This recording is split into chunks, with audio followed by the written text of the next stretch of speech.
on va dire que cette dernière COP a été quand même sous-tendue avec malheureusement la prise de pouvoir dans des pays très émetteurs de gens qui n'ont pas placé du tout l'environnement et la diminution au centre de leurs problématiques.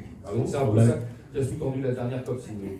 Et donc on reste encore un peu figé sur la lecture de la COP 21 de Paris, qui était quand même plus engageante. Donc on essaye d'être exemplaire, on a un axe du MAC qui est en train de se former avec des gens comme Jair Bolsonaro ou Donald Trump, de pays très émetteurs. Ici en France, Nathalie Boyer, tu dirais qu'il y a des acteurs qui jouent pas le jeu. Est-ce que c'est un problème politique? Est-ce que c'est un problème local, d'individus, citoyens? Pourquoi ça avance pas aussi bien? Alors, moi je suis pas pessimiste de nature, je ne dis pas que ça avance pas aussi bien, ça pourrait avancer plus vite, mais on a quand même des acteurs qui bougent. En tout cas, il faut que tout le monde bouge en même temps. C'est pas l'État, c'est pas les citoyens dans leur coin. Tu parles de typologies d'acteurs, je dirais 4 typologies d'acteurs. Quand on regarde sur l'économie circulaire, la feuille de route d'économie circulaire, elle est à destination de 4 typologies. Tu as les collectivités aussi, tu as les entreprises, tu as l'État et les acteurs publics, on a quand même tous les acteurs publics autour de l'État, et les citoyens consommateurs. Donc tous ces gens-là doivent se mettre vraiment en œuvre pour inciter notre transformation écologique, si on veut vraiment avoir une transformation irréversible et profonde de mode de consommation et de production. Alors l'État bouge avec le projet de loi économie circulaire. Alors moi je parle de ma spécialité, l'économie circulaire. Il peut aller plus loin l'État. Mais il y a aussi la question de la formation et de la sensibilisation de nos citoyens. On est entre experts. Quand on parle de l'économie circulaire à l'extérieur, le ministère avait fait un sondage, les gens pensaient que c'était du blanchiment d'argent. D'ailleurs, est-il besoin aujourd'hui de redéfinir l'économie circulaire? Parce que Nathalie peut faire ça très rapidement et très bien. L'économie circulaire, ça parle vraiment à tout le monde. Faites comme les bons élèves. Levez la main si vraiment vous avez des... C'est bon? Tout le monde est OK? Ok, tu peux continuer. Déjà, on a réussi à sensibiliser pas mal de monde. Bravo à vous. Il y a quelques années, on était peu nombreux sur ce sujet. Et clairement, la formation et la sensibilisation, c'est un vrai souci. J'entends depuis des années dans des conférences, il faut former, il faut sensibiliser dès le plus jeune âge.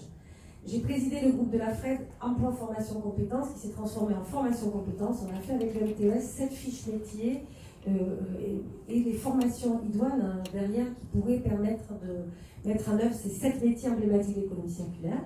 Le rapport il est là, il est fait, il y a eu des tas de parties prenantes. Il n'a jamais été publié, parce que j'avais demandé qu'il soit publié avec le ministère du Travail.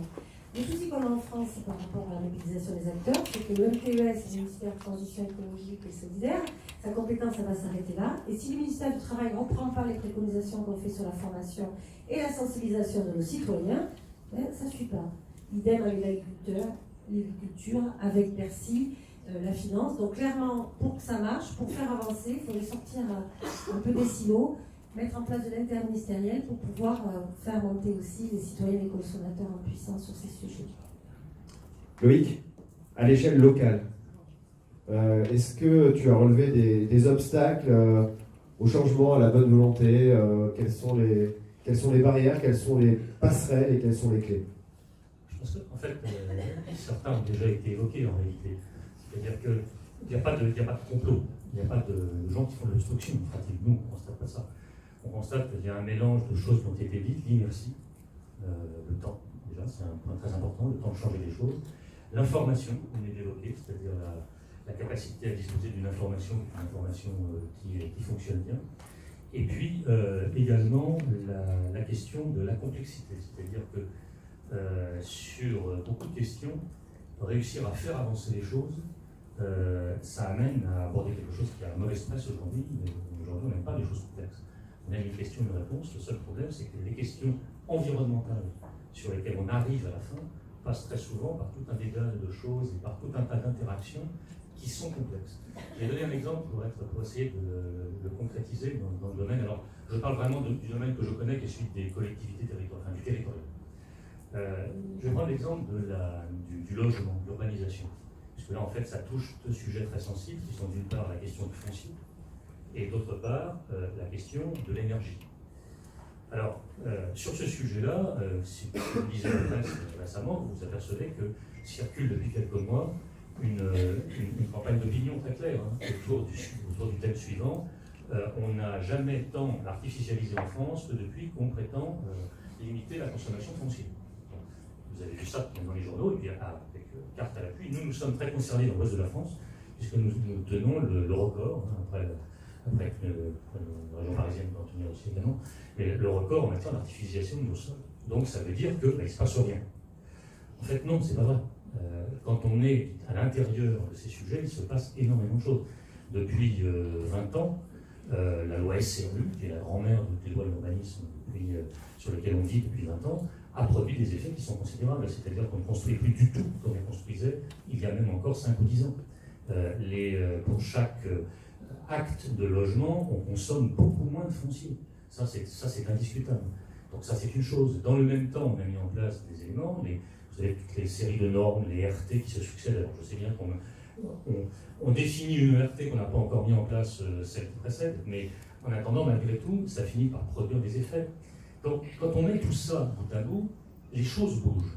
Alors le problème, c'est qu'en face, on ne retrouve pas notre fameuse carte d'artificialisation. L'un des éléments de réponse, c'est ce que vous avez dit. C'est-à-dire qu'il y a un paradoxe qui est lié au fait que la démographie se développe, la population augmente, et qu'à la fin, il faut des logements. Donc, et tout ça, quantitativement, on a beau consommer moins par tête, en attendant, on consomme quand même un peu plus. Et donc, ça montre bien que si on dit ça, vous allez dire, donc, il faut se satisfaire du fait qu'à la fin, on va artificialiser plus, alors là, on va dans le mur. Et donc, on voit bien qu'à l'arrivée, la réponse à la question que vous posez, c'est pas qu'on ne fait rien, mais c'est que ce qu'on fait ne va pas suffisamment vite par rapport à la façon dont les enjeux sont en train de se cristalliser. C'est ça la question. Alors, je tiens vraiment à insister là-dessus parce qu'on pourrait comprendre de ces combats d'opinion, parce que ce sont des combats d'opinion, et lorsqu'on lit les cartes auxquelles je fais allusion, qu'il ne se fait rien. Ça n'est pas vrai. Ça, c'est très décourageant pour ceux qui font, pour les élus, hein, et en même temps, ça éloigne les gens de la réalité. Alors du coup, qu'est-ce qui fait que c'est compliqué, mais surtout, quels sont les leviers qui permettraient d'accélérer les choses? Par rapport à ce qui est fait aujourd'hui, je vais donner un exemple. Il s'agit plus simplement de réduire la taille du terrain par rapport à la parcelle de chaque maison. Il s'agit d'aller urbaniser beaucoup plus densément à l'intérieur des centres-villes. Il s'agit d'urbaniser différemment. Il ne s'agit pas de construire des tours, mais il s'agit d'avoir des modes de construction qui sont tout à fait différents et qui amènent en réalité à gagner encore plus sur chaque construction pour compenser ce mouvement démographique. Simplement, dire ça, c'est bien, mais ça suppose, et c'est là qu'apparaît la complexité, ça suppose quand même quelques éléments, quelques petits détails. Je vais en donner quelques-uns en vrac. D'abord, il faut que les gens en aient envie. Parce que dire on va changer les modes constructifs, c'est bien, mais encore faut-il que les gens aient envie de substituer une autre façon à la maison avec son petit jardin. On en parlera tout à l'heure des fameuses mesures coercitives. Tout à fait. Et là, je le dis rapidement, clairement, on n'est pas bon là-dessus. Et ça rejoint ce que vous disiez tout à l'heure, c'est-à-dire que nous, en tant que bureau d'études, on le voit très bien. La diffusion de modèles, d'exemples vertueux, intéressants, se fait mal. Là, je prends témoin Daniel Keff, au titre Brulette, par exemple, en région Bretagne, il y a une organisation d'élus qui fédère les élus autour de partage d'expérience. Ça, c'est très important, parce que ça aide en fait les élus à prendre conscience du fait qu'il existe des alternatives qui ne vont pas forcément provoquer des révolutions chez eux dans les communes. Ça, c'est un premier élément. Le deuxième élément en vrac, ça suppose aussi des questions très, très complexes. Tout à l'heure, Étienne Glemot nous a parlé de l'évolution du statut des collectivités. Pour pouvoir mener des réflexions de ce genre-là, des politiques de ce genre-là, il faut pouvoir agir sur le foncier. Or, le foncier, le problème, c'est que ça nécessite la mobilisation de moyens très lourds et des moyens à long terme. Or, les collectivités prises séparément n'ont pas toujours ces moyens. Donc, ça a un certain nombre de conséquences sur lesquelles je ne m'étendrai pas, mais dont il a parlé, qui sont effectivement, ça veut dire que les collectivités sont amenées à revoir considérablement leur organisation, à accepter de travailler ensemble, de mutualiser un certain nombre de choses, et pour les unes ou pour les autres, de perdre chacune une petite parcelle de pouvoir. Et donc ça demande du temps. Ça, c'est un deuxième terrain. Qu'est-ce qu'on a comme autre exemple? On peut avoir des sujets qui sont des sujets compliqués. Par exemple, réussir à faire en sorte qu'on construise dans les bourgs des petites maisons avec peu de parcelles, ça suppose par exemple d'utiliser là quelque chose qui est positif, c'est le vieillissement de la population. Le vieillissement de la population nous aide par rapport à ça, parce que les personnes âgées ont besoin de moins de surface que les autres. Encore faut-il qu'elles aient la possibilité de quitter les maisons qu'elles ont construites quand elles avaient 30 ans, avec leur famille, avec un terrain de 10 mètres carrés autour, et d'aller s'installer dans des endroits où elles vont consommer moins de surface, et de libérer leur maison pour des familles de 3, 4 ou 5 personnes. Or, le problème, c'est que les maisons en question ne sont pas forcément à l'endroit ou dans les mêmes communes que là, on va pouvoir concentrer dans les bourgs un certain nombre de services et de ressources pour ces personnes âgées. Ça veut donc dire que ça pose une autre question, qui est celle du fonctionnement collectif, etc. Ouais. Ce que je comprends, Loïc, c'est que c'est quand même un problème très complexe, parce qu'on entend tomber les arbres, mais on ne voit pas les forêts pousser, mais il y a quand même pas mal d'arbres qui tombent quand même, et que parfois, c'est aussi un problème démographique, tout simplement. Alors, je ne dirais pas que c'est un problème démographique, je dirais que ça, c'est une donnée de réflexion. C'est une contrainte, on fonctionne sous contrainte, il faut le résoudre. En revanche, je crois que le problème, il est de réussir à faire en sorte que les habitudes qui ont été prises et les modes de fonctionnement des acteurs puissent se modifier aussi vite que la pression est en train d'augmenter. Et là, par rapport aux collectivités, j'en arrêterai là, ce que je viens de dire, en fait, signifie, là, évidemment, c'est un prisme de bureau d'études, mais je le dis parce que ça me paraît très important, ça suppose que de pouvoir aborder les choses autrement qu'en saucissonnant les problèmes. C'est le même problème qu'au plan national. C'est-à-dire que les collectivités soient capables d'aborder en même temps la question du foncier, des vieux, des jeunes, de la politique du logement, etc. Et ça, on dit senior, je crois. Oui. Et ça, c'est beaucoup moins simple qu'il n'y paraît. Parce que réussir à construire ça avec les contraintes que sont les contraintes réglementaires, les contraintes budgétaires, les contraintes politiques, ça suppose en fait de réussir à construire une vision d'ensemble des choses à l'échelle des collectivités, c'est-à-dire mener une réflexion stratégique et qui embraye sur une stratégie d'acteurs, puisque aujourd'hui, je pense qu'on va beaucoup en parler aujourd'hui, la question centrale, c'est de réussir à mettre en route les acteurs et de réunir les acteurs et de les fédérer. Et ça... c'est ce qu'on est en train de faire, un petit peu. Vous avez vu, bon, c'est le truc un peu problématique et en même temps qui est passionnant avec l'environnement, c'est que c'est des thèmes gigolles. On va parler de biodiversité, on va enlever une poupée, ben on se rend compte que derrière il y a des énergies, on va se rendre compte que derrière il y a de la politique, il y a du social.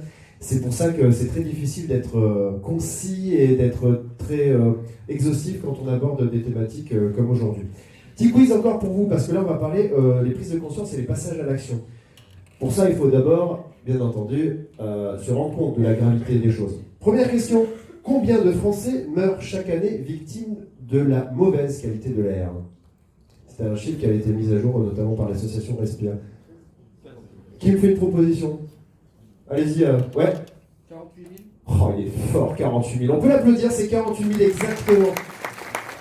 Mais il faut dire aussi, même là, il est en train de lire des trucs sur l'environnement, je suis sûr qu'il ne s'arrête jamais. Et c'est une encyclopédie, m'a-t-on dit.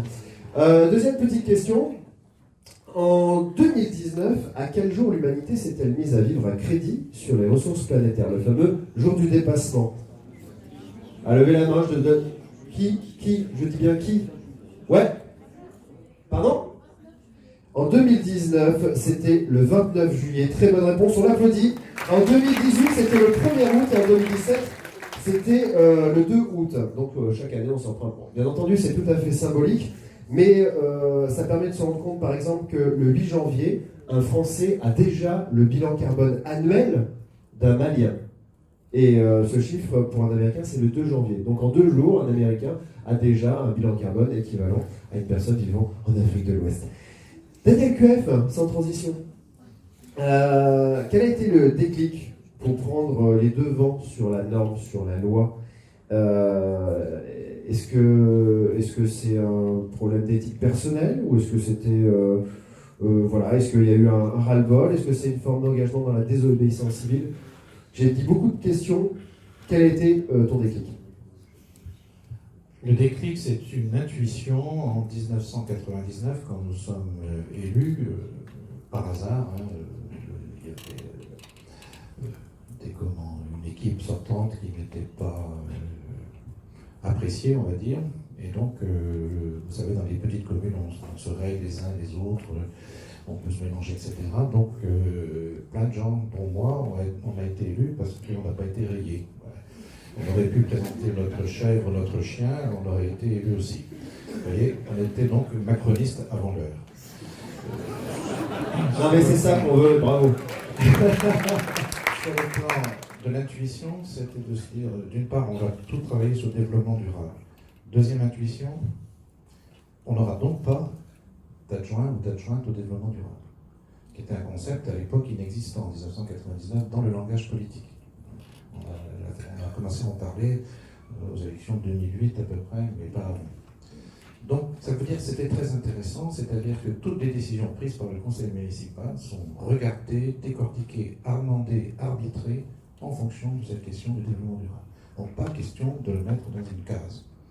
Et je pense aujourd'hui, d'ailleurs, c'était d'ailleurs une des propositions du Grenelle de l'environnement de Nicolas Hulot, déjà à l'époque, c'était qu'il n'y ait pas de ministre de l'environnement ou de l'écologie, puisque toute décision doit être prise en fonction de cette question essentielle du développement durable et de l'écologie, donc qui impacte tout, la santé, l'économie, l'éducation nationale, tout ce que vous voulez.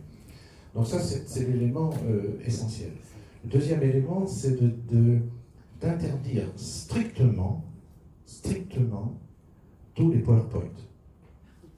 Les PowerPoint, si vous voulez, c'est une pathologie de l'État français. C'est la sophistication maximale du cours magistral.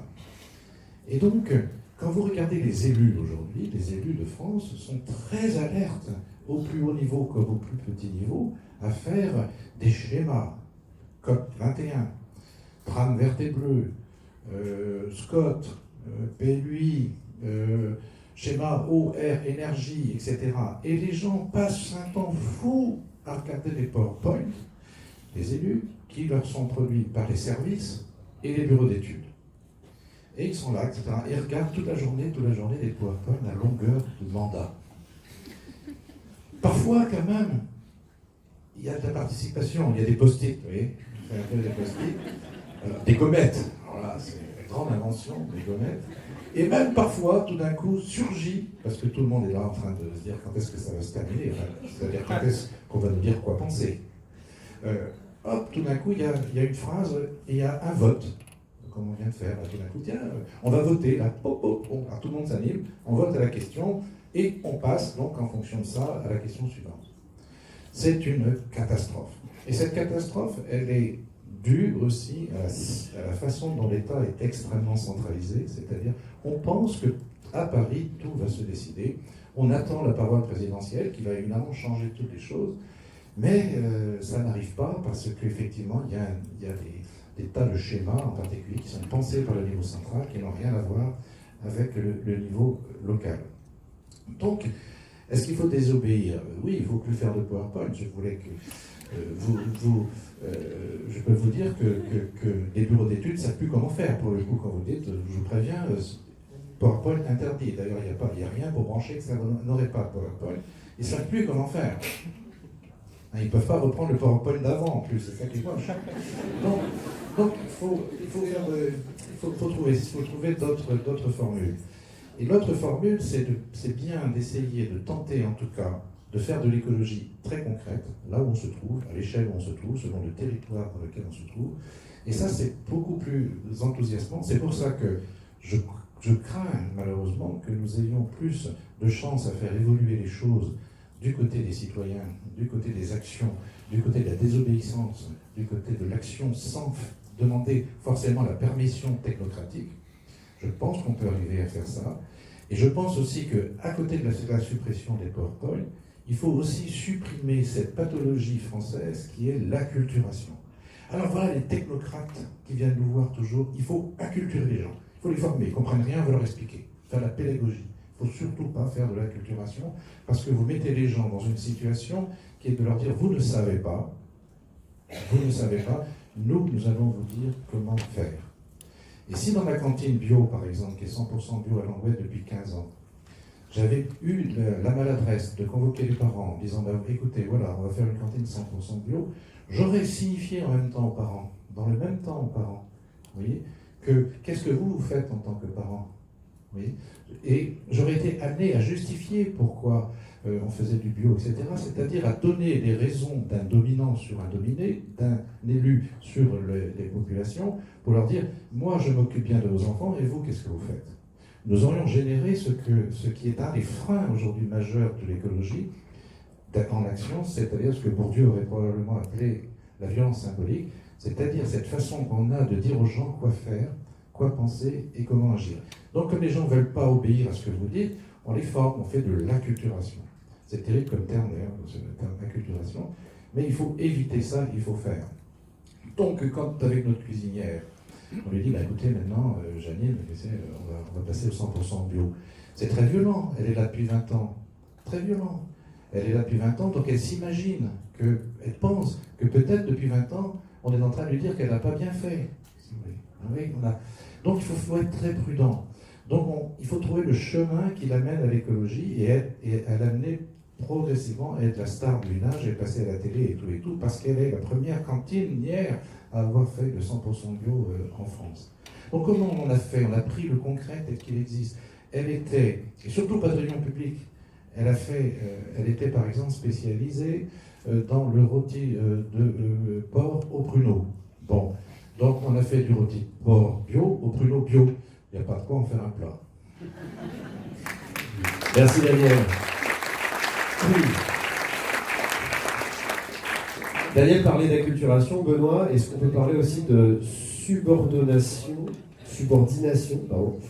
Il y a des questions? Pardon, j'entends des gens qui parlent fort. Oui, n'oubliez pas, vous pouvez intervenir à tout moment en disant parole. Un à voir avec Dalida. Personne? Bien. Oui, j'étais en train de me diriger vers Benoît. Ah, petit pas chassé.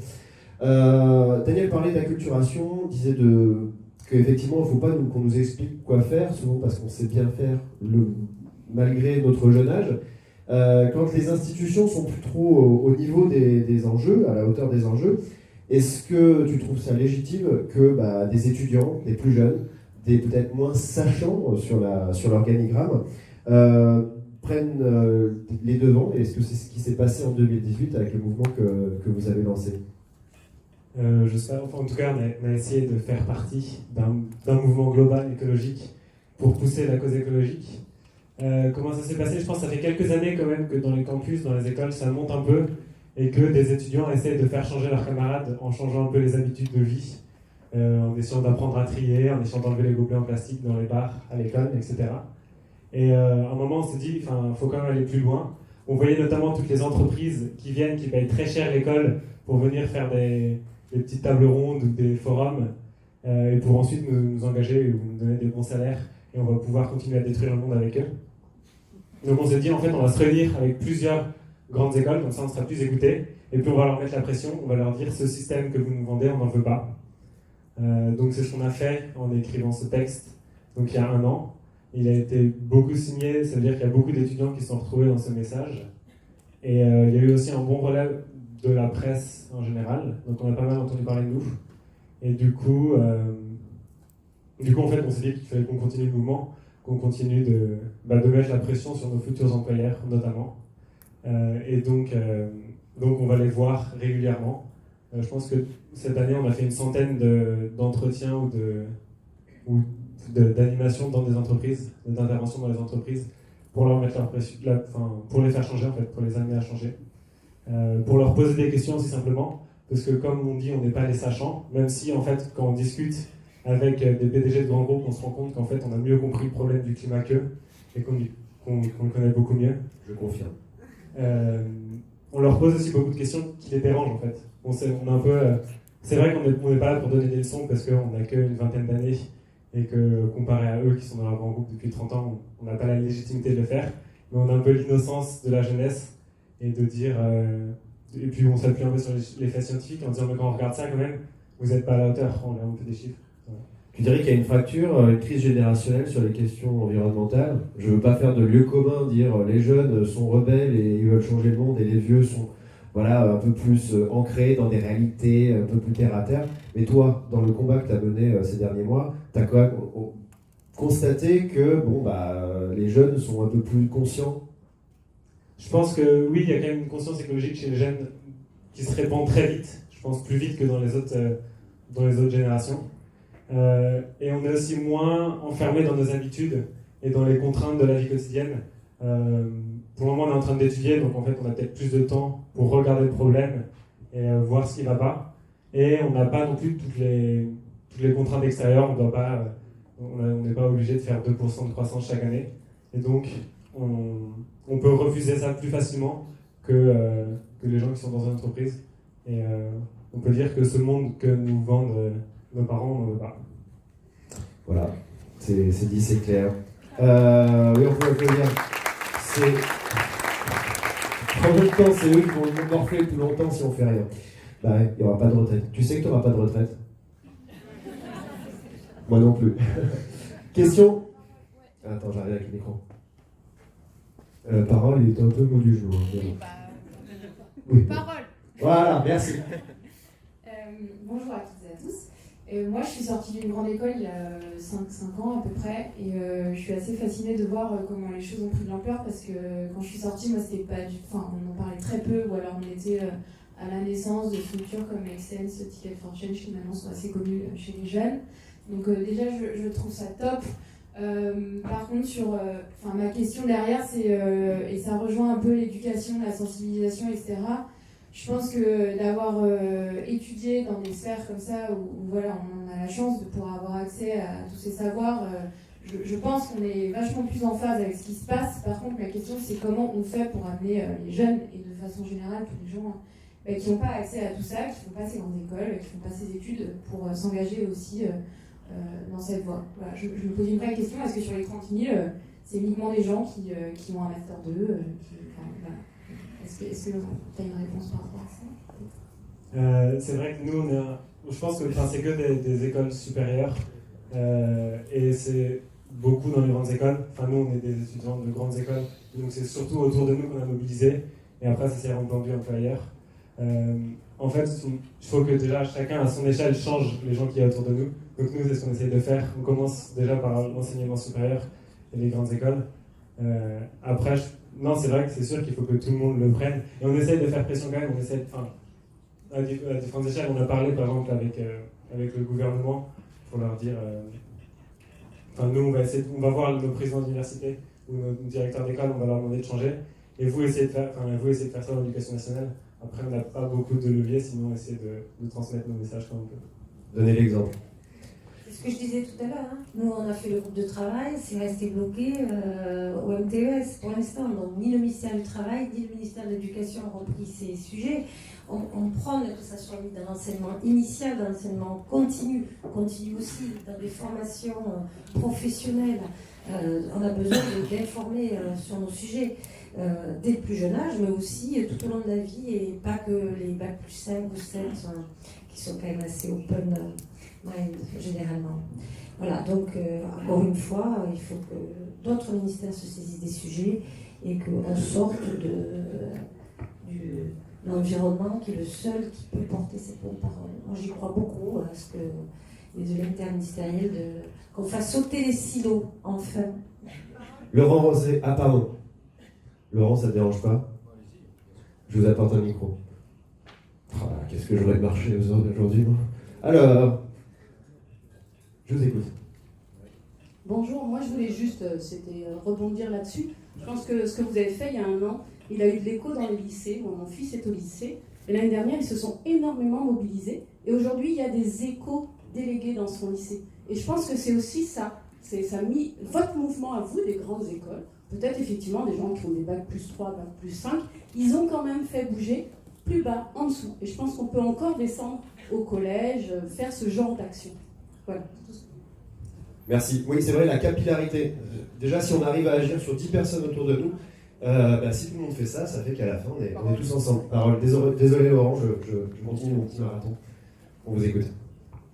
Une question à Benoît sur le fait que les grandes écoles, quand même, que vous représentez là, sont aussi le vivier de tous ces grands groupes que vous allez voir et qui, en général, vous embauchent bien souvent avant la sortie de l'école. Donc, comment allez-vous vivre ça? Comment les signataires de cette charte vont pouvoir vivre ça? Oui, c'est sûr. D'ailleurs, c'est pour ça que ça a marché. C'est parce que les grandes entreprises flippent de ne pas pouvoir qu'on travaille pour elles, de ne pas pouvoir nous embaucher. Et elles font beaucoup d'efforts et beaucoup de com pour montrer qu'elles font des choses. Ensuite, on ne veut pas donner des leçons. Ils nous disent souvent, quand on rencontre des entreprises, venez travailler chez nous, on a besoin de jeunes engagés qui viennent faire bouger les choses de l'intérieur. Certains vont faire ça et certains se disent moi je veux faire ça, d'autres se disent moi jamais j'irai travailler pour ça, pour ces grands groupes qui dans tous les cas ne seront jamais à la hauteur. Il y a une inertie trop lente. Chacun fait un peu ce qu'il veut. Mais en tout cas, ce qu'on veut leur montrer, c'est qu'on veut qu'ils changent, en fait, que c'est ce qu'on dit dans le texte, il faut que les enjeux environnementaux soient au cœur de leur stratégie. Et pour le moment, tant qu'on est encore étudiant, on veut leur mettre la pression en disant à vous de nous montrer que vous en faites un maximum, et si vous en faites un maximum, on viendra peut-être chez vous. Mais commencez à changer chez nous, parce que c'est simple de dire la nouvelle génération, vous allez changer. Parce qu'en fait, eux, ils sont aussi capables que nous de comprendre le problème et de bouger. De toute façon, tu t'en fous, toi, parce que après tes études, tu vas reprendre du fer en permaculture, polytechnique, c'est derrière toi, non? C'est bizarre. J'ai des copains qui veulent faire ça. Ah, toute la scolarité qui a rien coûté. Oui, ah là là, bon attends, bouge pas. J'arrive. Il fallait qu'ils soient en haut, bravo. Laurent, peut-être tu peux intervenir pendant ce temps? Tu voulais dire quelque chose et après je donne la parole à monsieur. Allez-y, monsieur, parlez. Plus intéressant, bah, c'est super. On vous écoute? Merci beaucoup, Christophe Guérard. Je suis fonctionnaire territorial. Je voudrais simplement dire à nos chers jeunes que je remercie pour leur présence. C'est qu'actuellement, beaucoup de maires ne vont pas se représenter et que beaucoup de maires cherchent des jeunes hommes, des jeunes femmes pour se... Comment ? Il y a la formation de tous élus. Oui, mais attendez, je vous céderai la parole. Que dire qu'il y a beaucoup de maires qui cherchent des forces vives sur leur liste électorale et que je nous invite tous à nous engager. Et nous avons l'exemple sur cette estrade avec Monsieur QF. Et je pense que c'est au niveau local que peuvent se prendre les décisions, Monsieur QF l'a bien signalé, et c'est des personnes comme vous, comme nous tous, dont nous avons besoin. Merci. Tu voulais faire une petite parenthèse parce que je t'ai entendu et je connais le mouvement de tous élus. Ah, il y a un autre micro. Donc, pardon, Daniel. Le monsieur est très juste. Nous avons avec plusieurs maires de France fait un petit livre qui s'appelle Des communes, des citoyens, engagez-vous. Et c'était pour montrer en fait qu'il y avait une opportunité pour les gens qui veulent s'engager dans leur commune, soit de rejoindre une liste, soit de créer eux-mêmes une liste. Et nous racontons comment, dans nos communes, nous y sommes arrivés, c'est-à-dire à cette situation extraordinaire qui s'est faite peu à peu, qui a été de dire on ne décide plus tout seul, en fait. Les élus ne sont pas en situation de décision. D'ailleurs, c'est très désagréable de décider, je ne vois pas qui peut prendre son pied à décider. Donc, par contre, animer des collectifs citoyens, des constitutions citoyennes, peu importe la forme d'ailleurs, c'est extrêmement réjouissant. Et si on a la tendance à faire croire aujourd'hui que dans les médias, que les maires ou les élus sont vraiment les premiers de corvée de la République, ce qui est vrai, on se chope vraiment beaucoup de choses dans la tronche, mais il y a aussi une perspective qui est très enthousiasmante, c'est celle d'animer une équipe qui va, avec les citoyens, tout au long du mandat. Il y a un de mes collègues qui a créé une constitution, par exemple, communale, qui permet à tout citoyen, à tout moment, d'interagir sur les décisions communales. Donc ça, c'est extraordinaire. Je vous invite à acheter ce bouquin, c'est 10 €, et tout l'argent va aller à aider les équipes dans les petites communes qui veulent se mobiliser et puis avoir des informations, parce que parfois, il y a des informations de type technique à avoir pour se présenter aux élections. Merci Daniel. Effectivement, il y a le collectif. C'est un collectif tous élus ou c'est un mouvement? Enfin bon. Qui, voilà, je viens de regarder l'heure, il nous reste 45 minutes. Et on n'a pas fait la moitié. Donc on va accélérer un petit peu. Laurent, tu voulais parler, je te laisse la parole. Et je demanderai à tout le monde, y compris à vous, d'être assez synthétique dans vos interventions. Je vous remercie d'avance. Oui, je voulais m'inscrire dans ce que disait Benoît, et puis pondérer et aussi dire en quoi c'est très, très motivant, très intéressant de regarder ça. En remarque quand même, c'est vrai que le mouvement étudiant qui est parti des grandes écoles, ce n'est pas une généralité en France. Et quand vous regardez aujourd'hui, par exemple, le nouveau programme du bac, le ministre Blanquer a pourtant dit qu'il mettrait l'écologie au cœur de tout, et en fait, vous n'avez plus de cours de sciences naturelles, vous n'avez plus de cours de géophysique, vous n'avez plus... cette question-là n'est pas, je suis désolé de le dire, elle n'est pas au cœur du programme éducatif français. On peut se poser la question pourquoi, d'ailleurs, est-ce qu'il faut enfouir les trucs sur le tapis pour pas que les jeunes prennent conscience de la réalité des choses. J'adore votre nom Lucie, parce que bien sûr il me fait penser à la chanson des Beatles et 3 millions d'années en arrière, par exemple, je suis sûr que dans cette salle, on n'a pas toujours conscience qu'on a atteint le niveau de concentration en CO2 dans l'atmosphère équivalent à celui qu'il y avait il y a 3 millions d'années au moment de Lucie. C'est-à-dire que l'homme sur Terre, n'a jamais connu le niveau de concentration en CO2 qu'il y avait dans l'atmosphère au moment de la découverte de Lucie, vous voyez. Donc c'est le climat du Pliocène, c'est très hostile. Si vous apprenez ça aux gamins à l'école, au collège, au lycée, c'est plus enseigné, vous changez les mentalités. Et je vais revenir à ce que disent par rapport aux entreprises, parce que ce que je trouve extrêmement intéressant dans ce mouvement, c'est qu'il est en train de faire bouger les lignes, pour 3 raisons. Les entreprises, elles ont un objectif prioritaire, j'en fais partie, au-delà d'être président, je co-dirige une grosse agence d'architecture, on vise avant tout la pérennité. D'accord ? Le premier ingrédient de la pérennité d'une entreprise, c'est sa capacité à attirer les potentiels, à les acculturer à la culture de l'entreprise, les faire grandir dedans et de leur donner du sens. Donc le jour, et il y en a qui ont commencé à le voir, les grands groupes vont comprendre que les hauts potentiels de demain qui veulent recruter sont en désaccord et en désaffection de ce qui est proposé dans l'entreprise, c'est un des premiers leviers qui va faire bouger les choses. Le premier, c'est ça. Le deuxième, et il rejoint le citoyen, ce que disait Daniel, on sait aujourd'hui que les biens et les services qui sont proposés par les entreprises, sur certains domaines, vont vers une désaffection. Je prends un exemple tout simple. Ça concerne par exemple les maires des villes, qui sont des prescripteurs en fait de projets. Si on regarde le schéma d'évolution climatique et qu'on se met à avoir des canicules telles qu'on a connues cet été de façon très régulière, d'accord ? Les prescripteurs de l'aménagement, on va dire les aménageurs, mais souvent derrière les élus, ils vont intégrer l'idée, ils vont comprendre que ce qui était proposé, qui leur est encore proposé en termes d'aménagement dans la ville, on parlait tout à l'heure d'artificialisation, par exemple, on sait pas souvent que c'est que 20% en fait, des bâtis, mais c'est 80% du bitume ou de l'herbe qu'on va tondre. Vous voyez ? Donc une fois qu'on aura intégré qu'il y a des canicules très fortes, les maires vont dire mais ce que nous proposent ces bureaux d'études, ces agences, ne nous convient plus, et donc les produits, les services qui sont proposés encore aujourd'hui, il va y avoir une désaffection de la commande. Ça c'est le deuxième levier qui va faire bouger les entreprises. Ce qu'elles proposent ne va plus intéresser les gens, globalement, les donneurs d'ordre.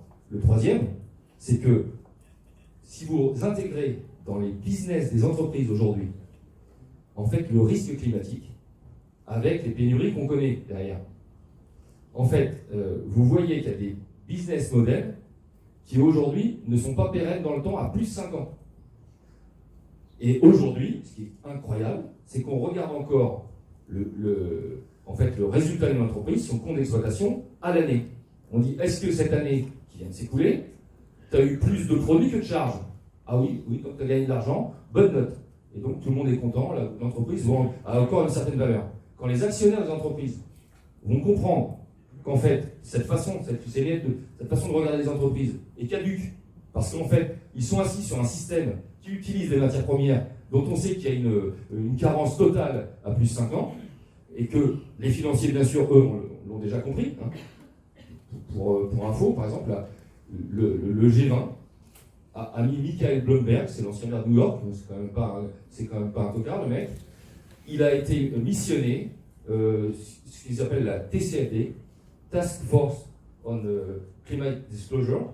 Je parle pas très bien anglais. Non, ça va. Ça marche.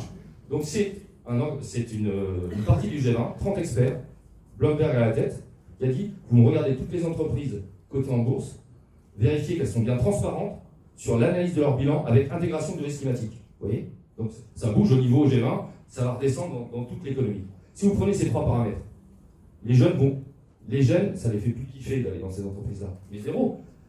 Et pour être honnête, moi je vois déjà des CV arriver de gens qui quittent des entreprises de mon secteur. La première question que je leur dis, c'est pourquoi on vous intéresse ? Parce que nous, on ne fait pas venir les gens sur un salaire. Je ne dis pas qu'on paye mal les gens. Ma société, architecte ingénieur associé, on fait venir les gens sur un projet. Quand je les questionne, j'en ai de plus en plus qui me disent je n'ai plus de sens dans mon entreprise. C'est que propose mon entreprise à la société Je n'arrive plus à me lever le matin avec ça. Et justement, je voudrais faire intervenir Loïc C'est pas ce sujet-là. là-dessus. C'est le plus gros bras de levier des entreprises. Parce que, excusez-moi s'il y a des hommes politiques dans la salle, j'en connais quelques-uns. J'avais dit Aujourd'hui, santé publique, qu'est-ce qui se oui, je passe? sais, mais c'est une dernière phrase. Vas-y, Aujourd'hui, c'est pas bankable de placer l'environnement au cœur de ces problématiques sans aspect partisan ni politique. Vous voyez? Aujourd'hui, malheureusement encore, ça ne peut pas durer. Placer l'environnement comme le sujet numéro 1 en politique n'est pas une source, une garantie de réélection. Ça va changer. Donc le vrai bras de levier, c'est l'entreprise, le monde de l'entreprise. Et derrière, je suis persuadé d'une chose, on était avec 2 ministres à Cities to Be la semaine écoulée, le jour où les entreprises, parce que les jeunes vont les pouces aux fesses, parce que le contexte les pousse aux fesses, décident d'y aller vraiment changer de modèle, c'est sûr par contre, là, le monde politique va embrayer derrière cette dynamique et va donner un cadre juridique. Mais il ne faut pas penser que l'homme politique, avec tout le respect que je leur dois, va pouvoir le faire lui-même. Parce que lui, il est réélu quand il fait fonctionner un système économique donné. Donc c'est pas lui qui peut le changer, c'est bien les entreprises grâce aux jeunes. Merci Laurent. Loïc.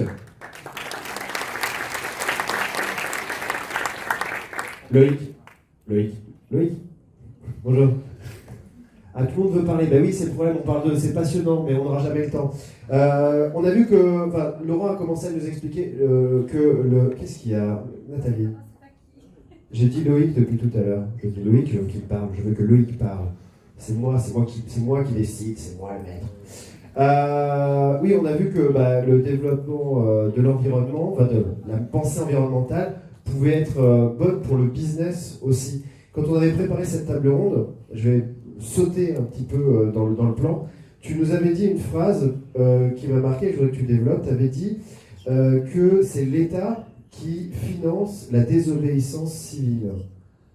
Et moi, ça m'avait interpellé. Et sauf si tu n'as rien à dire là-dessus, parce que moi, ça m'avait marqué, et je t'avais dit ce serait bien qu'il nous explique pourquoi. Alors, je ne sais plus ce qui m'avait amené à dire quelque chose comme ça, mais ça rien. En revanche, je réagis. Qu'est-ce qu'il y a? Non, parce que je ne comprends pas ce que ça veut dire. En revanche, je vais essayer de dire autre chose. On va passer à autre chose si c'est un truc sur lequel tu ne veux pas développer. Si, je veux le repositionner différemment. Vas-y. C'est-à-dire que c'est cette question de la désobéissance civile qui a été évoquée à plusieurs reprises. Elle me paraît très importante parce que on la voit sous sa forme protestataire qui est importante. On a même actuellement, j'ai vu ça avec amusement récemment, on arrive pour dire où on en est quand même. Hein. Ça rejoint ce que vous dites. Des fonds d'investissement américains qui, dont l'un en tout cas, s'est spécialisé dans le financement des actions de désobéissance civile. Il faut le faire. C'est un gars dont la maison a brûlé en Californie qui s'est dit ça suffit, on n'a plus le temps. Donc, on voit bien qu'autour de cette question de la désobéissance civile, en réalité, se pose un problème beaucoup plus profond qui rejoint tout à fait ce que vous venez de dire sur le sens. Et moi, je vais faire le lien avec autre chose, qui est la question d'un sentiment d'impuissance. C'est-à-dire que moi, je suis frappé, depuis que je fais ce métier, de voir monter dans les organisations, dans les interlocuteurs. Alors, c'est un nuancier qui va de la résignation à la protestation, à l'entrée dans le maquis, à la résistance, à la désobéissance civile, à ce qu'on veut. Mais un certain nombre de réactions qui ont tout en commun. Je ne dis pas que ce sont les mêmes, je ne dis pas que tout ça se vaut, ou se ressemble, ou c'est la même chose. Je dis qu'elles ont toutes en commun quelque chose auquel a fait allusion Daniel Keff tout à l'heure, c'est-à-dire l'écrasement sous le politiquement correct, sous l'explication, sous la pédagogie. Ce terme de pédagogie, là, c'est un terme très souvent utilisé par les gens qui font des normes, notamment les services de l'État. Et ça veut dire en général, je vous explique comment faire.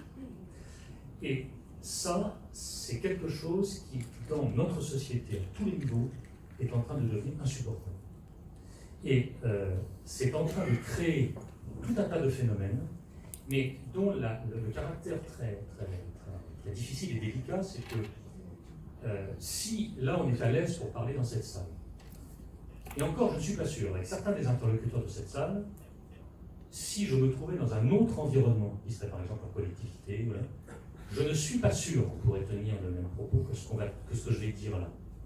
C'est-à-dire qu'au fond, les questions de désobéissance civile et les gens qui vont bloquer les ponts, et la capacité à innover parce qu'on remet en cause un certain mode de management au sein d'une entreprise, ou la capacité à proposer des projets, parce que la cuisinière qui prépare les plats en sait peut-être beaucoup plus en réalité, concrètement, sur la façon de faire avancer telle ou telle chose.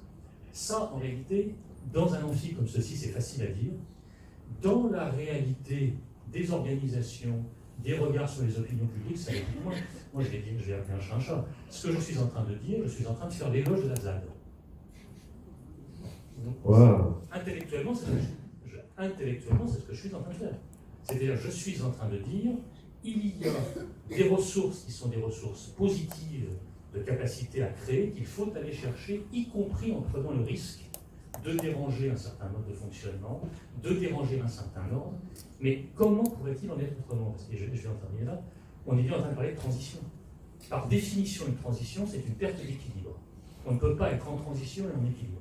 Donc il faut accepter de prendre des risques.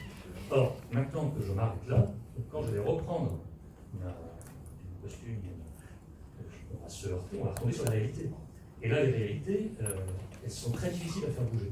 Et ce que je voudrais juste dire, c'est pour aussi bien, parce que je pense que c'est aussi vrai dans le monde de l'entreprise que j'ai un peu quitté maintenant, que dans celui des collectivités que je connais beaucoup mieux, accepter le risque de justement de l'irruption de la proposition qui dérange, c'est pas facile dans une organisation. Or, franchement, je crois qu'effectivement, compte tenu de l'accélération, si on n'arrive pas à aborder ça, alors après il va y avoir des pressions, peut-être que c'est les entreprises qui vont tirer, et là je parle du moins des collectivités, si on n'arrive pas à régler ces problèmes-là, ou en tout cas à tirer parti des risques de déstabilisation pour faire avancer les choses, y compris en bouleversant un petit peu, en dérangeant, je pense qu'on y arrivera. Parole. D'accord. Nathalie, c'est à toi après. Prépare-toi sur l'économie circulaire et tout ça. Elle n'a pas de micro. Un petit mot aussi. Compléter ce que dit l'autre. Je rebondis sur ce qu'il vient d'être dit concernant la désobéissance. J'en profite pour poser la question à M. Cueff. D'ailleurs, je vous remercie publiquement pour ce que vous avez fait, parce que je peux vous dire que pour des centaines de milliers d'entre nous, c'est un encouragement, c'est un signal que vous nous avez envoyé. Donc merci beaucoup pour ça. Comment votre prise de position, votre détermination a été suivie pour le CAB et par les citoyens, qu'ils soient individuels ou collectifs regroupés en association, et par les entreprises, par les acteurs économiques? Comment votre acte de désobéissance a filtré dans la population locale? Merci. Alors, de mon point de vue, ce n'est pas une désobéissance civile. De mon point de vue, je démontrerai jusqu'au Conseil d'État, je ferai condamner l'État pour inaction. C'est-à-dire que l'État, depuis 1990, avait signé, donc comme tous les États membres de l'Union européenne, une directive européenne qui devait être inscrite dans le droit français pour voir comment chaque État pouvait, dans sa législation, mettre des règlements qui permettent de protéger les habitants, les riverains, etc., des pesticides de synthèse. 1990. La plus haute juridiction de l'État, c'est dans le Conseil d'État, retoque tous les dispositifs du gouvernement en lui disant « ça ne suffit pas, vous ne protégez absolument pas les populations, on vous donne 6 mois pour le faire, pour faire une autre proposition ».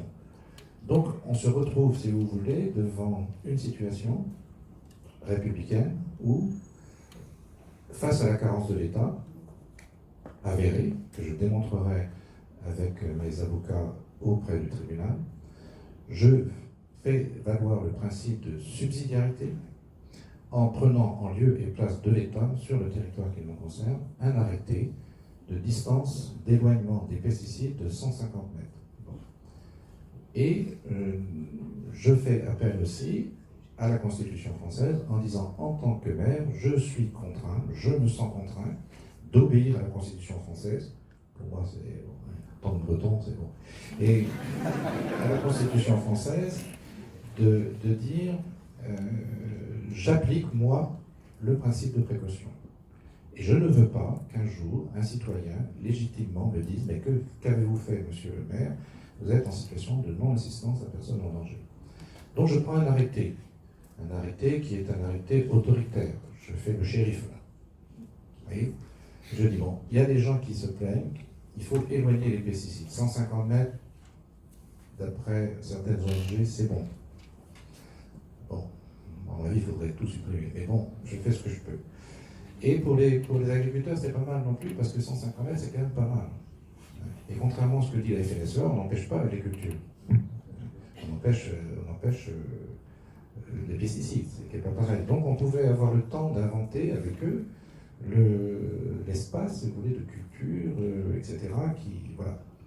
Et donc c'était assez intéressant. C'était une décision de shérif qui essaye de convaincre tout le monde, qu'on peut se mettre sur la table pour travailler.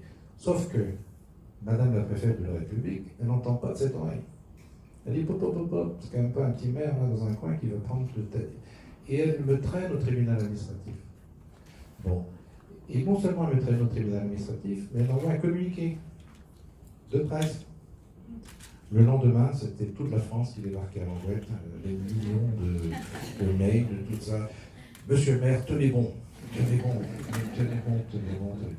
Alors, ce n'est pas de la désobéissance civile, c'est simplement dire, poser des questions de pourquoi un maire est interdit de protéger sa population. Et après, on se retrouve avec des tas de lobbies, par exemple, il faut qu'on en parle un petit peu. Quand vous avez Madame la présidente de la FNSEA, Madame Lambert, je suis en train d'écrire un livre d'ailleurs sur elle, ça s'appelle Les perles de Madame Lambert, et qui dit, mais dans les 150 mètres, il va y avoir des ronces, les rats vont revenir, les sangliers vont attaquer les populations.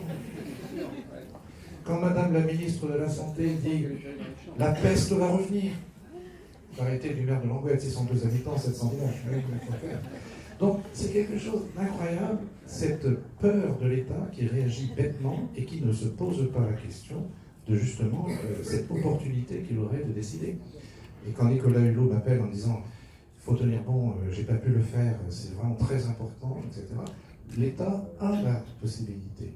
Eh bien non, ça ne va pas se faire parce qu'il le traîne devant les tribunaux. On a 64 maires aujourd'hui traînés devant les tribunaux. Et donc c'est pour ça que je vous invite vraiment à deux choses très fortes en tant que citoyen. D'aller dans la consultation aujourd'hui qui est en ligne du ministère qui nous dit on va mettre 5 ou 10 mètres. C'est-à-dire qu'on va respecter ce qui se trouve sur le bidon. Donc ça va être obligatoire de respecter ce qui est ce bidon avec la tête de mort. Oui. Ça c'est déjà donc une avancée. Mais ça ne protège en rien de l'air, de tout ça. Enfin, je ne vais pas faire tout le discours. Mais allez sur le site du ministère de soit l'Agriculture, soit l'Écologie, soit de la Santé, et dites que vous n'êtes pas d'accord, dites que vous devez, vous, les interdictions de pesticides, dites que vous voulez qu'on protège les habitants. Il faut le faire. Puis il y a un autre site qui est aussi très citoyen, qui avance beaucoup, qui est à presque 900 000 signatures aujourd'hui. Alors on sait bien que les pétitions, ça ne sert pas à grand-chose. Mais c'est une consultation qui va permettre, si on arrive au million, on va probablement pouvoir inscrire d'autorité cette question à l'ordre du jour de l'Assemblée nationale ou du Parlement. Et ça, c'est nous voulons des coquelicots, donc je vous invite, si vous vous ennuyez, machin, hop, vous signez nous voulons des coquelicots. C'est très important de populariser cette pétition en ligne. Merci Daniel.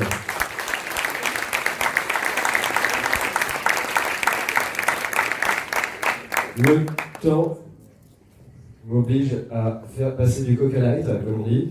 Mais je vous donne la parole, madame, puisque c'est la règle. Merci, je ferai très court. Monsieur Puif, je vous remercie justement pour tout ce que vous faites, parce que c'est très important pour nous tous. Il y a certainement ici beaucoup dans la salle de personnes qui sont comme moi engagées associativement sur leur territoire. En ce qui me concerne, je suis engagée bien sûr sur l'agroécologie, sur la biodiversité, etc. Mais je trouve que votre action en ce moment même me fait vraiment très très très fortement penser aux actions que je mène avec d'autres, bien sûr, sur mon territoire également, contre les compteurs Linky, où on a exactement le même type de problème, c'est-à-dire qu'on a une installation à marche forcée d'un compteur qui ne respecte pas les directives européennes, qui a interprété à sa façon, en fait, en l'occurrence Enedis, une directive européenne au moment de la transposition, et qui du coup veut nous imposer un compteur qui n'est absolument pas légal, qui n'est même pas passé par les poids et mesures, enfin, etc., etc. J'en ai 3 pages de problématiques, de textes qui sont violés, de code de l'environnement qui n'est pas respecté, principe de précaution, droits de l'homme avec la CNIL, etc. Et on est exactement sur le même type de démarche, pareil pour les pesticides bien sûr. On a des textes qui existent, qui ne sont pas appliqués et on n'arrive pas à les faire appliquer. C'est quand même assez hallucinant. Donc ce serait peut-être pas mal d'essayer de réfléchir à une forme de convergence des luttes ou je ne sais quoi. Mais voilà, il n'y a pas, malheureusement pas que le cas des pesticides, mais en tout cas ça se rapproche, et en tout cas nous on vous soutiendra aussi beaucoup. Voilà. Merci beaucoup. On est mal barré parce que je suis un fervent partisan du compteur Linky. J'en ai installé partout dans ma commune au titre de la transition énergétique. Avec toutes les précautions, bien sûr, que toutes les préoccupations légitimes qui sont les vôtres, nous avons pris tout ça. Donc je ne sais pas de votre but, vous pouvez être de la mienne. Ah, celle-là, je ne vous attendais pas. Merci. Donc, on avait promis de parler de solutions. Et l'une de ces solutions consiste en l'économie circulaire. Nathalie. Ça va être dur de rebondir là-dessus. Non, mais pas du tout. Écoute, on passe des compteurs Linky à l'économie circulaire, au sanglier. Tu vois, voilà, c'est ce que je vous ai dit, l'écologie, ça a cette vertu. L'économie circulaire, piste de solution bien sûr, parce qu'au-delà de la peur de ne pas embaucher des jeunes, il y a quand même les problèmes de ressources que tu avais évoqués et les coûts de ressources. Là, l'image, ça aussi, ça a été évoqué tout à l'heure, de ces grandes entreprises par rapport à leur programme.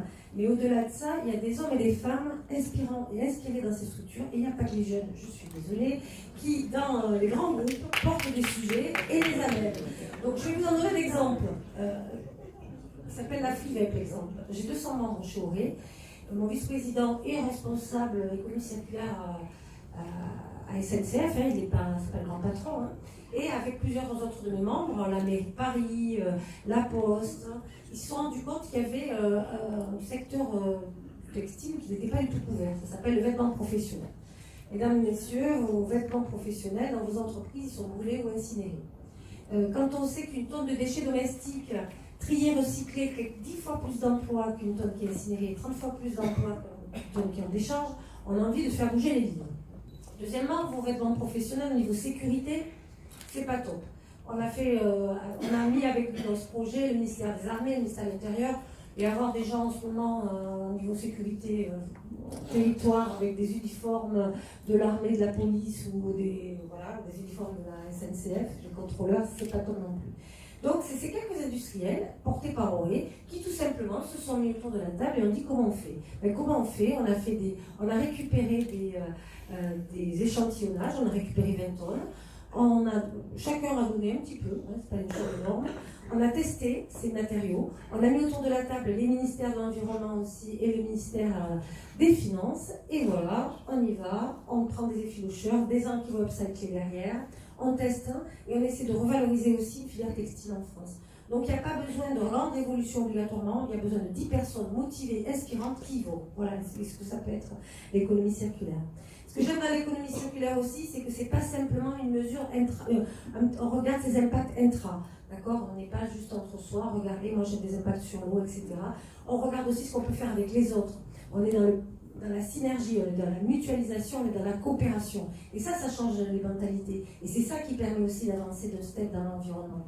Donc on est aussi dans le multi-acteur, le multi-secteur, et ça c'est passionnant. Et enfin, on ne parle pas obligatoirement de culpabilité aux industriels. Parce que là, on en a beaucoup parlé, mais il faut aussi leur montrer, j'espère que la CCI me suivra, qu'ils peuvent aussi faire des choses bien, qu'ils peuvent mettre en place des actions positives. Et c'est un vecteur énorme, le positif, sur les industriels. Ils n'ont pas tous envie de polluer, ils ont tous envie d'aller de l'avant. Et si on leur donne des solutions, je crois qu'heureusement, beaucoup vont nous suivre également. Voilà. Oui, merci. Tu voulais rebondir, Laurent? Rapidement, Laurent, je te connais maintenant. On parle de l'économie circulaire, juste aussi en complément. On parle aujourd'hui aussi beaucoup d'urbanisme circulaire. Je donne juste un chiffre. Par exemple, en région parisienne, en Ile-de-France, on sait qu'il y a une grosse problématique de logement. On a aujourd'hui 4 millions de mètres carrés de bureaux vides. Pourquoi? Parce qu'en fait, ils ne correspondent plus aux standards des entreprises. Elles ont grandi ou elles ne veulent plus ce genre de bureaux. Et les propriétaires de ces bureaux laissent ces bureaux vides parce que les modèles économiques pour les transformer en logement sont moins rentables, purement financièrement, hein, que de prendre un terrain, l'artificialiser et construire du neuf. Vous voyez? Là, donc on voit aussi qu'il y a un cadre juridique, on en parlait avec Julien de Normandie la semaine dernière, pour obliger les propriétaires fonciers de ce type d'immeuble à réhabiliter ce qu'ils possèdent plutôt que d'aller encore prendre sur la nature. C'est 50 000 familles, 4 millions. 50 000 familles qui pourraient être logées. Voilà. Ça, c'est un exemple de ce qu'on appelle intensifier l'existant. Parole, c'est non, mais c'est la règle, Nathalie, je suis désolé. Est-ce que j'aurais le bras assez long? Oui, bonjour, je rebondis sur le sujet. Je suis Stéphane Topin, je suis en charge d'un projet qui fait la part belle à l'économie circulaire que vous trouvez en page 2 du document de Socialterre que vous avez, enfin du magazine, qui est la Lodexcol, qui va ouvrir en fin d'année, qui est un petit peu décalé au niveau du timing. Je crois que c'était annoncé pour la rentrée, mais ça va être en fin d'année. Et donc c'est une formation de technicien low-tech qui fait la part belle à l'économie circulaire. Et j'en profite d'avoir le micro pour lancer un appel à toutes les personnes qui sont intéressées par ce projet dans cette salle, à venir en parler après les interventions, car nous cherchons des intervenants, des formateurs et des partenaires sur ce projet-là pour mener à bien et lancer la Lodexcol dans des bonnes conditions dès décembre et puis toute l'année prochaine et au-delà, et former aux enjeux d'économie circulaire, aux enjeux des économies d'énergie, de gestion de flux et de réparation, d'entretien. Et donc il y a une promo qui va être lancée en décembre. Et donc appel à tous, si vous voulez en savoir plus, je suis à votre disposition, Stéphane Topin, pour en parler. Merci. Merci. Ah, il y a une autre intervention. D'autres personnes? Non, personne? Alors c'est bon, t'as la parole. Non, je voulais dire un truc important, il y a une faute d'orthographe à Skoll, c'est pas possible en page 2 du magazine.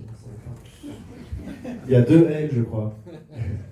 Nathalie, et après je ferai intervenir Benoît. Nathalie, tu voulais rebondir sur ton thème de prédilection, j'imagine. Sur économie circulaire et urbanisme, c'est un sujet qu'on a traité aussi pendant 2 ans, parce qu'on essaie d'aller plus loin. Comment on peut la faire émailler cette économie circulaire sur de nouveaux domaines, au-delà de ce qu'on connaît. Et dans les principes que tu évoques, il y a 2 choses que je trouve intéressantes. Les acteurs maintenant du bâtiment sont en train de réfléchir à la chronotropie, c'est-à-dire des espaces comme des parkings. Vous êtes la journée une entreprise qui utilise des parkings et le soir ils sont vides, alors que des habitants pourraient utiliser ces parkings, ainsi que le principe aussi d'évolution des bâtiments. Tu parles de personnes âgées, de jeunes personnes. Quand vous avez un appartement qui est évolutif, vous mettez toutes les prises, etc., pour que quand vous êtes au début un jeune couple, puis après vous avez un adolescent, il va falloir qu'il ait son studio, puis après vous avez des personnes âgées qui vont devoir vivre chez vous, vous puissiez faire évoluer les bâtiments. Et surtout, regarder de l'éco-conception à la démolition, voire la déconstruction, se comprendre. C'est-à-dire que le problème de l'urbanisme et de l'aménagement, c'est que tous ces acteurs travaillent encore une fois sans jamais se rencontrer, les acteurs de l'aval avec les acteurs de l'amont. Et encore une fois, l'économie circulaire, c'est pas que du recyclage des déchets, c'est aussi l'éco-conception, l'économie de fonctionnalité et de l'écologie industrielle et territoriale. Ce sont de nouveaux modèles, c'est de l'amont, c'est de la ressource. Et donc, pareil pour le bâtiment, si on n'éco-conçoit pas et si on met pas en réflexion les gens qui conçoivent et les gens qui vont démolir, voire déconstruire, on n'y arrivera pas. On est bien d'accord, il faut qu'on se parle.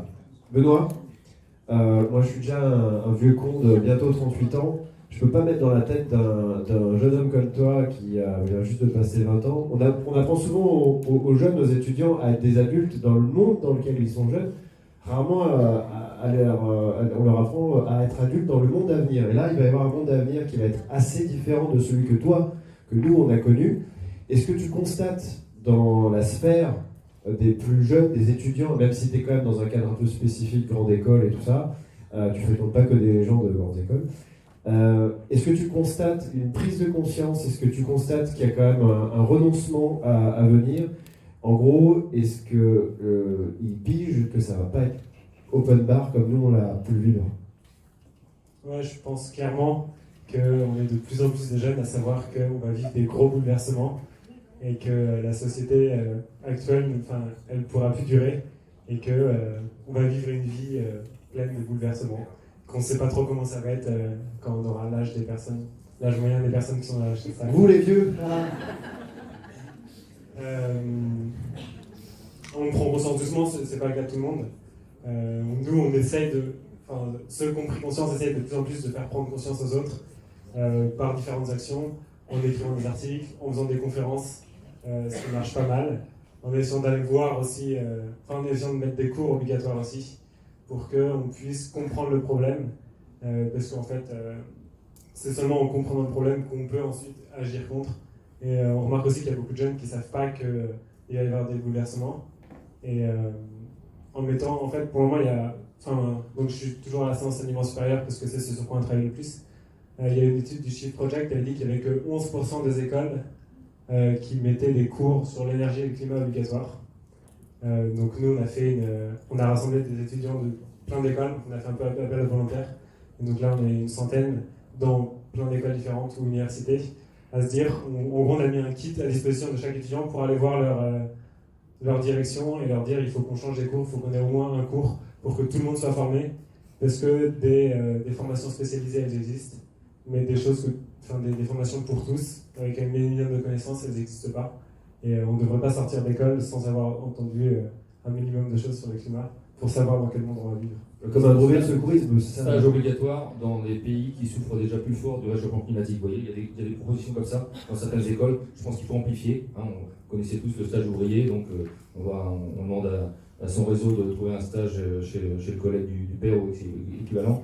On pense qu'il faut vraiment que les écoles obligent à faire des stages dans des pays qui sont déjà sur des problématiques climatiques fortes, parce que ça change aussi le logiciel. Quand on a envie de vraiment bouger les lignes, j'imagine, encore plus fort quand on fait ça, cette expérience.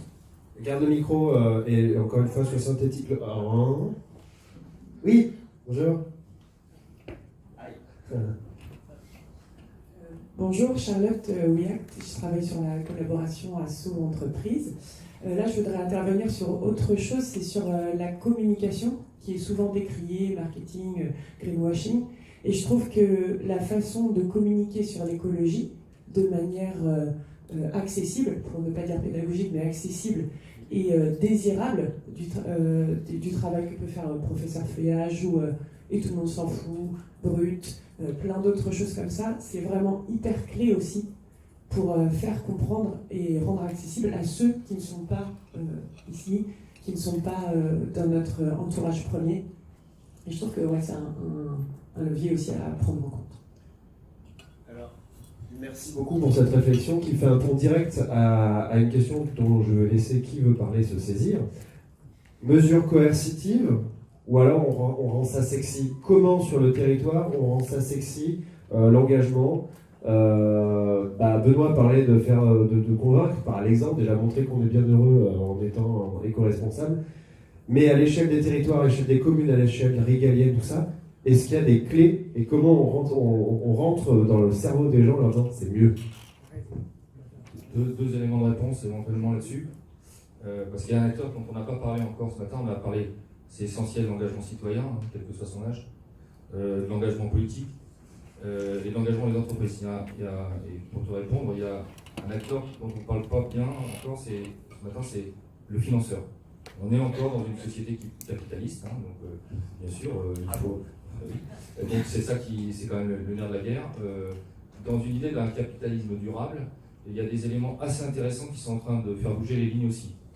Tout d'abord, il y a un constat qui est fait depuis 2 ans.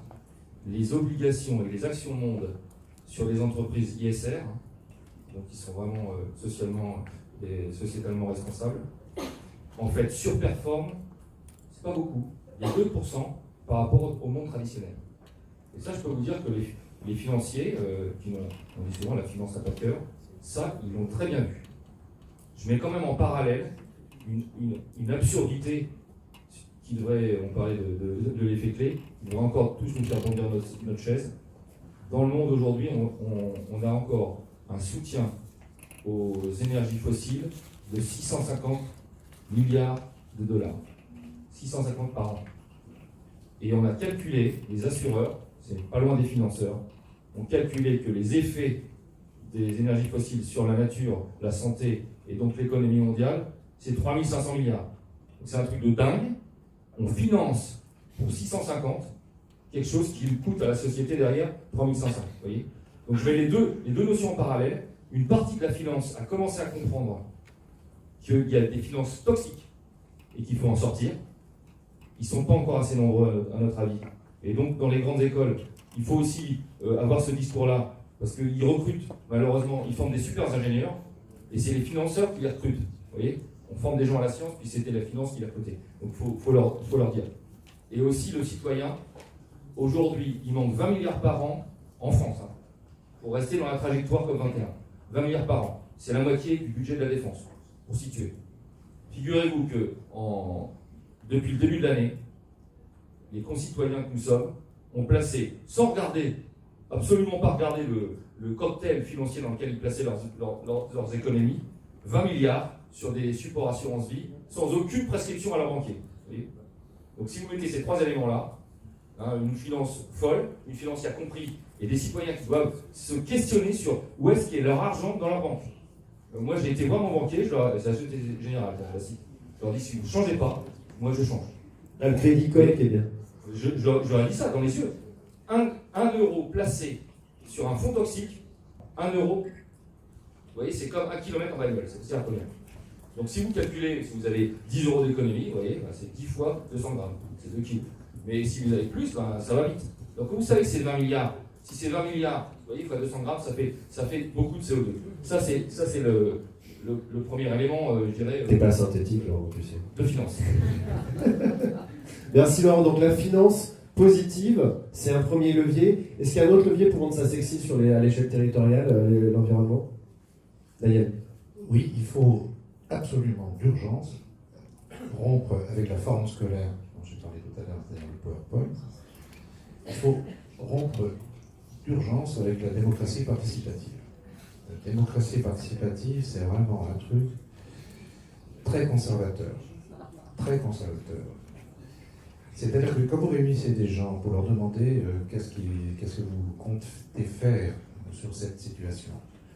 Je prends un exemple concret dans ma commune, une route en cœur de bourg, assez routière, près de l'école, ça va vite. Ça va vite, diagnostic de tout le monde, ça va trop vite, il faut faire quelque chose. Réunion publique, c'est la seule réunion publique que j'ai fait en 20 ans, j'en ai plus fait après. C'était de dire, qu'est-ce qu'on pourrait faire, etc. On a eu comme proposition des chicanes, des bordures gradiques, des feux, des stops, des machins. Alors que nous avions plutôt dans l'idée de faire de l'art, de la poésie. On avait envie de mettre des poules partout, parce qu'il n'y a rien de plus con qu'une poule, vous voyez, ça traverse sans regarder, les gens font gaffe. Un gosse, on ne fait pas gaffe, parce qu'il n'a pas à être là. Il devrait être sur le passage côté, et d'ailleurs, où sont les parents. Mais la poule, lui expliquer ça, c'est pas possible. Donc, elle traverse, elle va, elle vient, et ça ralentit, je peux vous dire, la circulation. Moi, les gens nous ont dit, mais à quoi ça sert, monsieur le maire, de faire des réunions publiques si après, vous n'en tenez pas compte ? Donc, on s'est dit, on va rompre avec cette affaire-là, et on a créé donc un autre dispositif. On fixe un objectif extrêmement ambitieux. Par exemple, la cantine sera 100% bio. Voilà. Le cadre n'est pas discutable, sauf dans les urnes. Et donc, on demande aux gens de venir avec leurs compétences. Avec leurs compétences pour nous aider à arriver au bout, si vous voulez. À arriver au bout. Pas question d'acculturation, pas question de formation préalable, c'est comment on peut y arriver. Donc tout le monde se met en mode projet, la cuisinière, les agriculteurs, les parents, etc., etc. Et au bout d'un moment, on arrive à trouver la solution, qui était la solution la plus difficile, c'était en fait la logistique de livraison de l'école. Et on a tout fonctionné comme ça. En urbanisme, on a fait des processus de conception intégrés où on fait un cadre extrêmement ambitieux. Et on est au point, si vous voulez, aujourd'hui, où nous avons, avec les habitants, à force d'expérience citoyenne, nous avons abandonné la notion de développement durable. On s'est dit, le développement durable, tout le monde en parle, personne n'en fait, c'est plus moteur du changement. Et en plus, il y a une question qui nous embête, c'est que le développement durable, c'est être le moins impactant possible pour la planète et la santé. On essaye d'avoir le delta le plus faible possible. Et si nous essayons d'avoir une démarche d'économie circulaire à impact positif, une démarche cradle to cradle, on a appelé ça, du berceau au berceau, et donc on a essayé de travailler là-dessus avec les emprunts participatifs, avec un concept qui était le nôtre, c'est de considérer la commune, si vous voulez, comme un chaudron. Ça boule toujours par sa base, un chaudron, jamais par son couvercle. Rien n'empêche, par contre, de temps en temps, dans les ateliers citoyens, les réunions citoyennes, de mettre quelques ingrédients, quelques épices, quelques ingénieries, quelques protocoles qui permettent de faire mieux bouillir la marmite. Mais au final, on sort quelque chose. Donc on est dans une démocratie beaucoup plus coopérative, je dirais, c'est-à-dire qui s'implique, implicative. Et ce qui me plaît maintenant, c'est qu'on passe encore à un autre stade dans la commune, c'est que les gens sont concernés, c'est-à-dire qu'ils viennent eux-mêmes prendre des initiatives, on est presque débordé, il n'y a presque plus besoin de conseil municipal en fait. C'est-à-dire que, et ça c'est embêtant, et donc ils sont concernés, si vous voulez, c'est-à-dire qu'ils prennent des initiatives, de plus en plus sans permission d'ailleurs, et donc c'est très intéressant. Et je voulais faire la métaphore de tout ça, parce que ça peut paraître complexe, participatif, coopératif, concerné, etc. C'est la métaphore de l'omelette au lardon. Dans une omelette au lardon, si vous voulez, la poule, elle est impliquée, tandis que le cochon, lui, il est concerné. C'est la différence. Merci pour cette belle métaphore. Il nous reste précisément 5 minutes. 5 minutes pour conclure. Alors, on avait dit qu'on parlerait de mesures coercitives, on avait dit qu'on parlerait du problème des projections. Est-ce que les élus, est-ce que les préfectures sont préparées aux problèmes de ressources, d'approvisionnement? Est-ce qu'on va parler de décentralisation, tout ça? On n'aura pas le temps. Voilà, je vous le dis, c'est malheureux, mais je le sentais bien quand même arriver qu'on n'aurait pas le temps. Pareil, il devait y avoir des quiz et des trucs, des machins. J'avais 2 trapézistes qui attendaient. Désolé les gars, on fera ça plus tard. En revanche, et pour finir à l'heure, je demanderai à chacun des intervenants, je vous avais demandé de préparer ça. Vous l'avez fait, hein? Oh non, Loïc, tu m'avais dit que tu le ferais. De faire un spectacle de claquettes. Non, je rigole. Ils avaient tous à... moi, j'aime bien conclure par des belles phrases, des métaphores, des citations qui sont marquantes, parce que c'est une arme assez intéressante. Nicolas Hulot en use beaucoup, d'ailleurs. Hein. Beaucoup. Nicolas Hulot parle beaucoup en citation. J'aimerais avoir vos citations en rapport avec le thème, hein, pas forcément, oui, évidemment. Et en commençant par Benoît, si tu veux bien. Oui, alors j'ai une citation, je ne sais pas trop de qui elle est, et je suis pas sûr de la dire exactement. Recherche sur Google, non? Bah oui, en fait, j'ai pas pris trop le temps. Mais comme je suis un peu le jeune ici et que je dois porter la voix des jeunes, je vais dire cette citation. On ne reçoit pas la terre de ses parents, on l'emprunte à ses enfants. Saint-Exupéry. Et donc, c'est pas un Soral? Non, je rigole. Merci beaucoup, Benoît, d'avoir été avec nous. On peut l'applaudir.